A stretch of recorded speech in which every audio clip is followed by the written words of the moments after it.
வணக்கம் நண்பர்களே.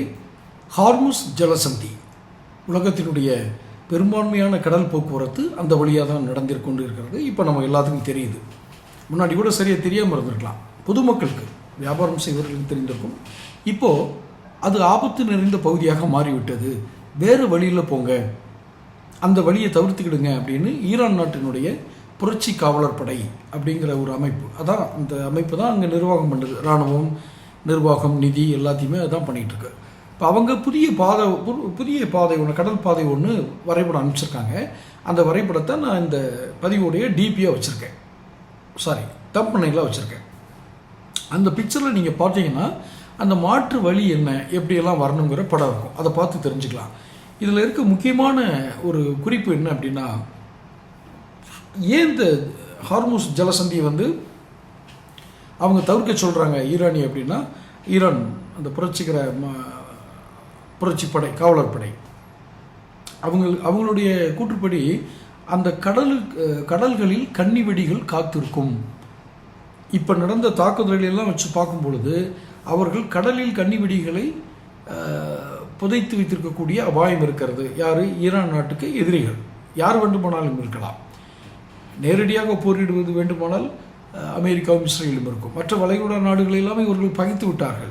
இந்த பகையின் காரணமாக ஏதேனும் கடல் கன்னி வெடிகள் இருக்குமோ என்ற அச்சம் இந்த ஈரான் அரசுக்கு இருக்கிறது. அதனால் இந்த செய்தியை வெளியிட்டிருக்காங்க. அதே நேரத்தில் ட்ரம்ப் என்ன சொல்கிறாரு,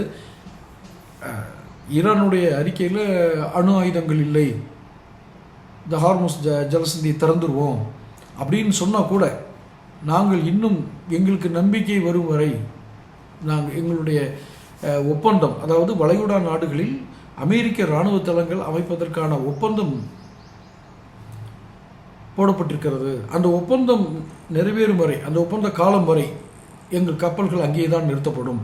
காரணம், எந்த நேரத்தில் வேண்டுமானாலும் இவர்கள் தாக்குதலை ஆரம்பிக்கலாம் அல்லது வேறு விதமான தீவிரவாத செயல்களை செய்யலாம்.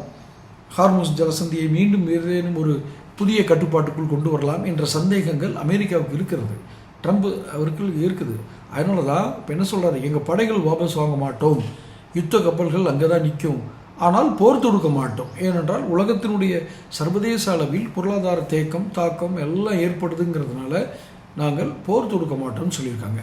ஸோ இந்த நேரத்தில் தான் ஈரான் அரசு நீங்கள் மாற்று வழியை பயன்படுத்துங்கள்னு சொல்கிறாங்க. எனக்குமே ஆரம்பத்திலேருந்தே ஒரு சந்தேகம் உண்டு, இந்த ஹார்முஸ் ஜலசந்தியை விட்டு அப்புறம் வழியே கிடையாது அப்படின்னு. வேறு காரணங்கள் இருக்கலாம். ஹார்முஸ் ஜலசந்தியை கடந்து வரும்போது வரக்கூடிய அந்த பயண நேரம், அதுக்கான எரிபொருள் செலவு, அந்த பயண கட்டணம் எல்லாம் ஒரு மலிவான விலையில் இருந்திருக்கலாம். இப்போ சுற்றி வர்றதுனால மற்ற விலைகள் கூடும், எரிபொருள் நிறைய தேவைப்படும். இப்போ அது ஆட்டோமேட்டிக்காக அது அந்த குட்ஸ் மேலே தான் விழுகும் இல்லையா? கொண்டு வர பொருட்கள் மேல் விலையேற்றத்தை ஏற்படுத்துவதை தவிர வேறு வழி இல்லை, அந்த கட்டணத்தை கூட்டுவதை தவிர வேறு வழி இல்லை. இது போன்ற தாக்கங்களை செய்து விடுமோ என்று தான் அவர்கள் ஹார்முஸ் ஜலசந்தியை பயன்படுத்துகிறாங்களான்னு தெரியல. இப்போ மாற்றுப்பாதை எந்த அளவுக்கு அதுவும் பாதுகாப்பான பாதை, அந்த பாதையில் சென்றால் நாம் எப்படி மிக சரியான வழியை தேர்ந்தெடுத்து விட்டோம் என்ற முடிவுக்கு வர இயலும். இதெல்லாம் ஒரு பக்கம் கேள்வியில் இருந்தாலும் புதிய பாதையும் பார்ப்போம். ஒரே வழியில் ஏன் போகணும், புதிய பாதைகளையும் பார்க்கலாம் இல்லையா? தொடர்ந்து பேசுவோம். சேனல் சப்ஸ்கிரைப் பண்ணிக்கோங்க, நோட்டிஃபிகேஷன் பெல் பதிவு பண்ணிக்கோங்க. உங்களுடைய கருத்துக்களை கமெண்ட் பாக்ஸில் பதிவிடுங்க. நன்றி.